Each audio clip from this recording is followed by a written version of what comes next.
from Hollywood and the four corners of the world. You asked for it. Starring Rich Little.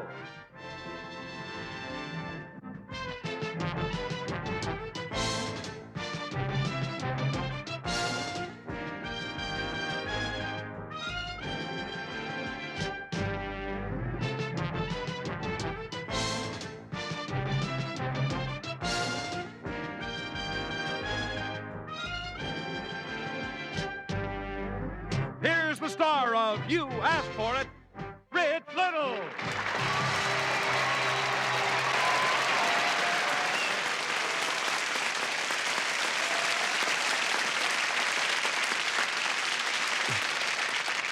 Thank you, and welcome to the only show on television that goes anywhere in the world because you asked for it. Tonight, a teenager faces a raging bull as part of a homework assignment. Ron Wells of Tacoma, Washington, because you asked for it, we flew our Tony Thomas to Madrid, Spain, to show us a bullfighting school that teaches kids to be matadors. Rich, here we are in the famous Escuela de Tauromaquia. It's a school for bullfighters, and they have about 70 students in all. The boys range in age from about 6 to 14 years old, and the school is privately funded, so each child pays only what he can afford to. Y pasa al segundo. Entonces tendríamos que colocarlo aquí y venir el otro matador a hacer su quite correspondiente en la segunda base. Here in the classroom, the students learn through diagram and models all phases of bullfighting, including how to use the territory of the ring to their best advantage, the history of the corrida, why the bull reacts to different colors, and of course, the different styles of killing. Even the different colored handkerchiefs the judges use have an exact meaning. The green signals that the matador has gone over his time limit and the bull is returned to the corrals unhurt. A red one means that the banderilleros must plant more and larger sticks in the bull. White shows the matador the end of each specific part of the fight. And blue is a signal that the bull was so courageous that he's given a run around the ring for the audience to show their appreciation. After the classroom instruction, the students move out to the small practice arena where they learn the fine points of the corrida. These include the proper way to hold the cape when the bull makes a pass, how to plant the barbed banderilleros, and where to stab the bull for an effective kill.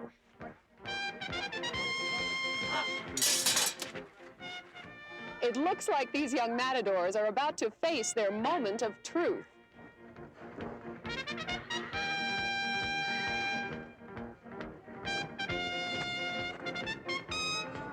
Although these future matadors are practicing with cows, the horns are sharp and they can be extremely dangerous.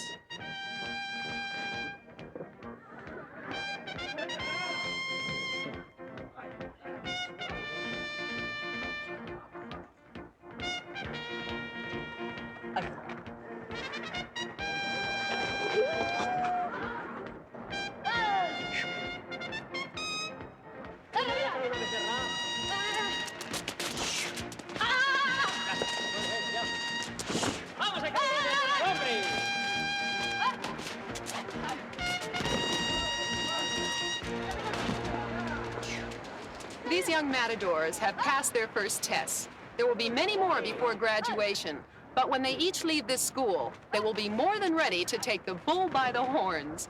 This is Tony Thomas in Madrid, Spain, because you asked for it.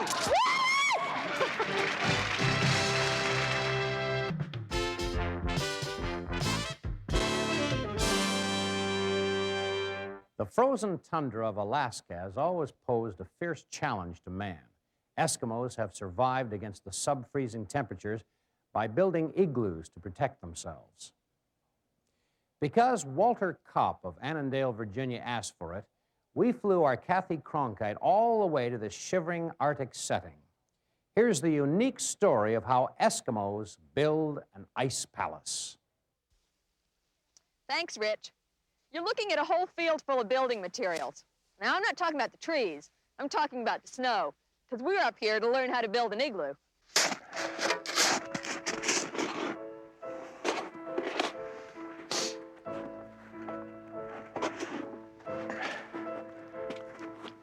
Here. You said you wanted to help, didn't you?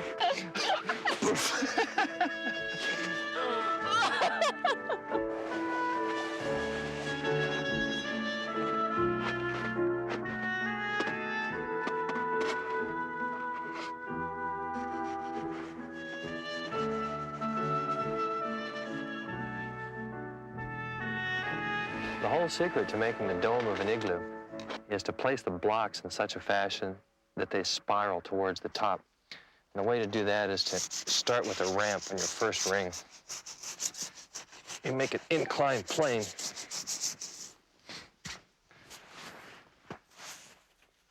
Like this. And the rest of your blocks begin stacking here, and they just continue in this fashion all the way around, going up into a spiral to the very top. I don't think I can get this one up there, Kelly. Well, I guess it's time to cut the door then. Oh, here's another one. How many more we got to go? Just keep them coming. This where you're gonna put the chimney? No chimney. This is the last block we lower into place here. And when it's done, we're done.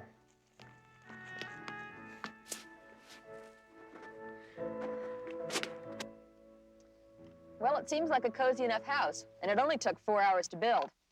On a warm day, you don't need an air conditioner, but then again, if it gets too warm, you might need a whole new house.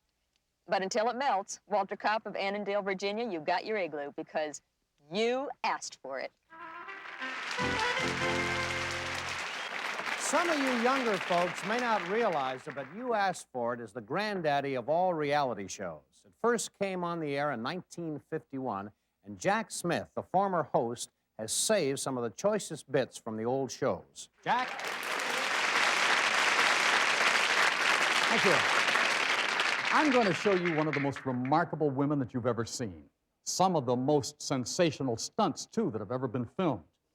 Now, we go way back for this film, back to 1921, when Lillian Boer was the rage of the air circus world. At 19, she was the first woman to perform acrobatic tricks on a flying airplane. As you're about to see, she really did it all. And there she goes, picked up from a speeding car. Lillian performed this trick more than 200 times in her career.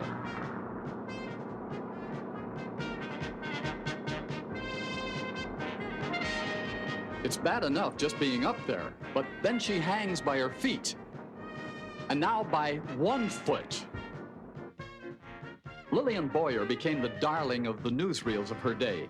But you might well ask how a nice girl like Lillian got involved in this kind of work. Well, she met a couple of stunt pilots, and they just sort of swept her off her feet. You might say she got her act together and took it off the road, way off the road. It was all very sudden.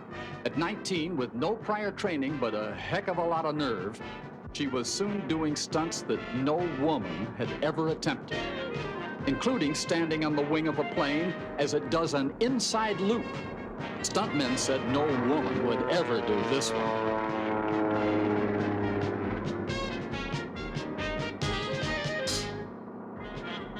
When Lillian appeared on our show many years ago, she told us that she never felt frightened.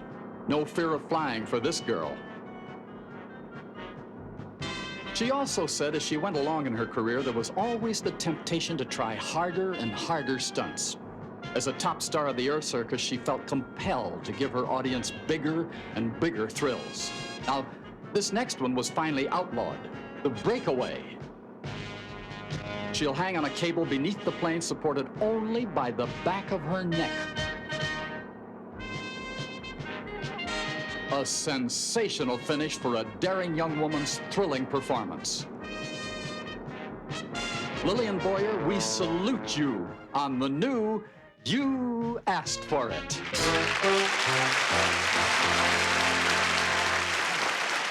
Oh, that's something. And you told me this lady was a waitress in a cafe before she got into that? She overheard these fellas wanting to find a girl. She said, I can do it, and she did it. Oh. Isn't that amazing? That is something else. Good. Thank you, Jack.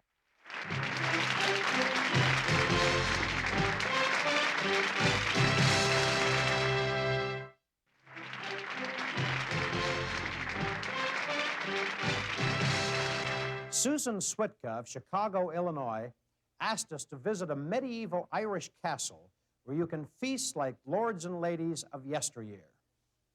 So we sent our Desiree Goyette to Shannon, Ireland, and back to the 15th century. But she got a little more than she or we bargained for. Watch this. You know, ever since I started working for You Asked For It, I've been asked to do some pretty strange things. Now, I don't know exactly what's going to happen in there, but I've been asked to wear this. Oh, well, here goes. This is Bunratty Castle in the County Clare, Ireland, where everything is exactly the same as it was in medieval days. If you close your eyes, you can almost imagine what life in the castle must have been like 5 centuries ago. But at Bunratty, you don't have to close your eyes. Here, you're invited for dinner with the Earl of the Castle. My noble lords and ladies, I welcome you to my castle here this evening, and I bid you all to eat, drink, and be merry. It's a feast fit for a king.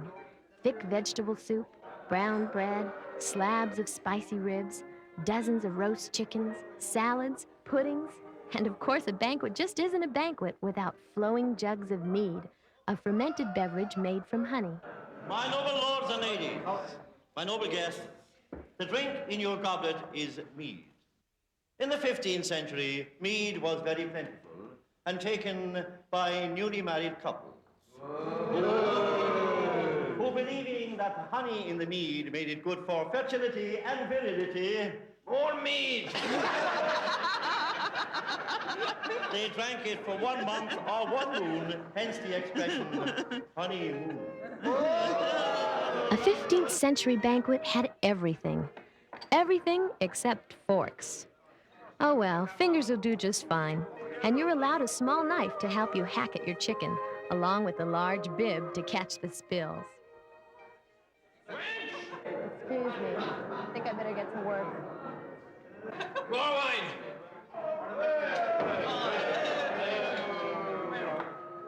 More! Now get thee to the kitchen.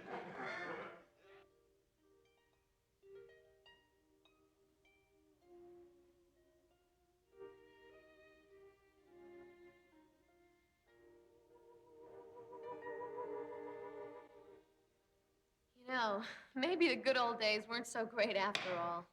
This is Desiree Goyette at Bunratty Castle in County Clare, Ireland. Because Susan Switka of Chicago, Illinois, you asked for it. Thanks a lot.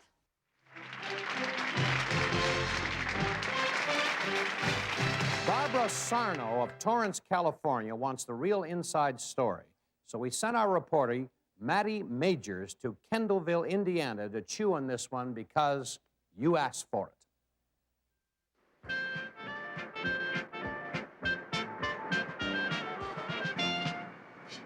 Rich, what we have here is your basic no-frills marshmallow. Now, notice the plain white color. For those people who have more exotic tastes, we have orange, yellow, green, pink. We even have tan marshmallows. And if you have small exotic tastes, we have subcompact marshmallows. Now, the recipes for making these sweeties has been around since before the pyramids, but luckily, of course, they have updated the technique a little bit. And here at the Kraft Confection Plant in Kendallville, Indiana, they've computerized and streamlined their technique for making marshmallows to meet today's demand. Now, exactly how is it done? Well, let's watch the dance of the marshmallows.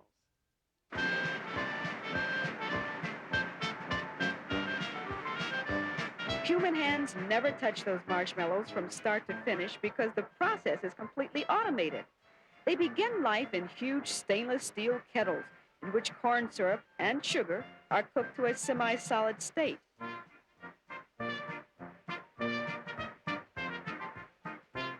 Next, the mixture is put into another set of kettles and cooled. Then gelatin, vanilla, colors, and even flavors are added.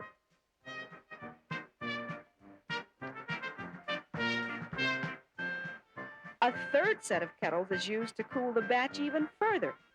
At this stage, air is injected by a special device, and that makes the marshmallow base a real marshmallow.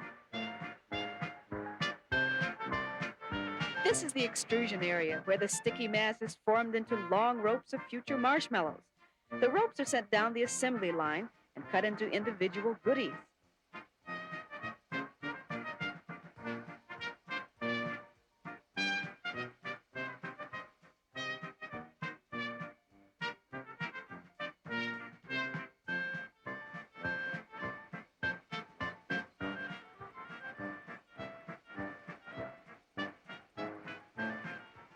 The cut pieces are then transferred to a drum where they're covered with cornstarch. That prevents them from sticking together.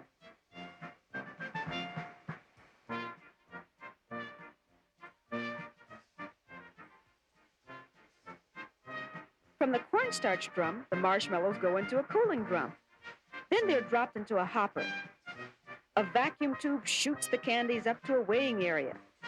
From there, they fall into plastic bags which are heat sealed.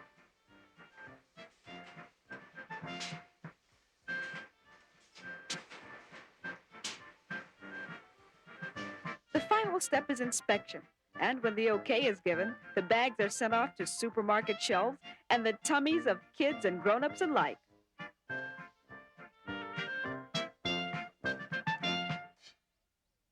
Well, Barbara Sarno, after seeing how those marshmallows are made, I couldn't wait to get out here and toast one for myself. All because you asked for it.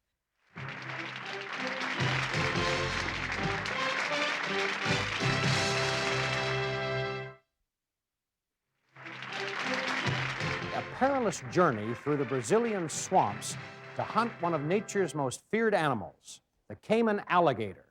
Our Georgette Aruba was right in the thick of things as she cruised the murky Amazon, and in the jungle you never know what kind of wild creature you might come across. Well, Bill Courtney of Paris, Colorado, you asked for it.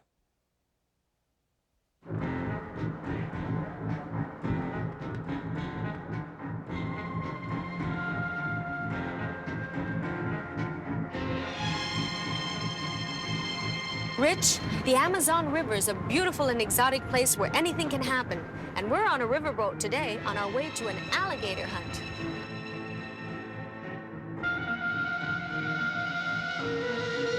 Now, before you get the wrong idea, you should know that nobody on the river is allowed to hunt the alligator for its skin. These animals are rare and protected by laws. We're going to learn how to go about catching one alive.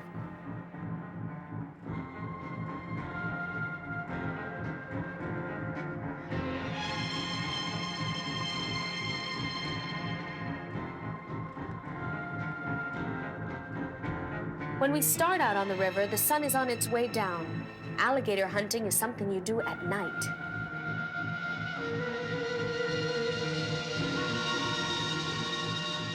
The guide on our ship is a Brazilian school teacher named Colares. He's one of the few people who knows how to find and catch an alligator in the wild. He's not a stuntman who wrestles with them in swimming pools. He does it for real.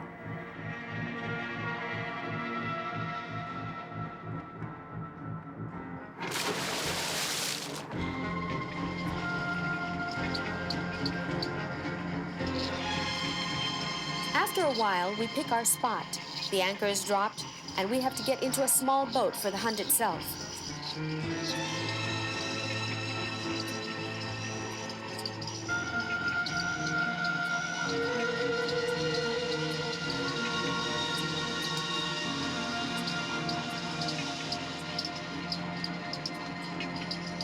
To catch an alligator, you start with a flashlight. Colares shines his beam on the Amazon reeds, trying to catch the glint of an alligator's eye. It isn't easy, and it takes some time. But once the light hits the animal, it will freeze. Then you have to keep the light there while you sneak up and grab him.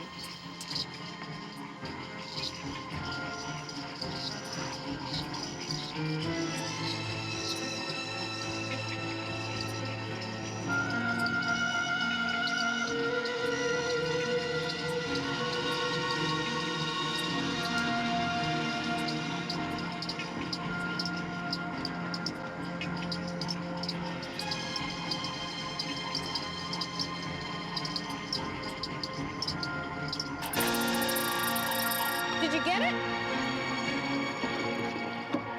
There it is, an alligator right out of the Amazon. Ours is only a couple feet long, just a youngster, only 2 years old. Colares says he'll grow to be 2 yards long, and then he won't be so easy to handle. The alligator is the only animal that does not have any tongue. But even a little alligator can do some damage. I wanted to touch his teeth, and here's what happened. Bit me. Well, I think it's time to get back to our riverboat. So let's let this little guy go.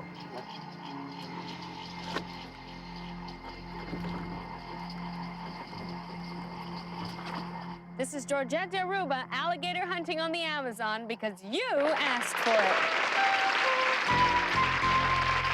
Well, that's our show. Thanks for joining us on...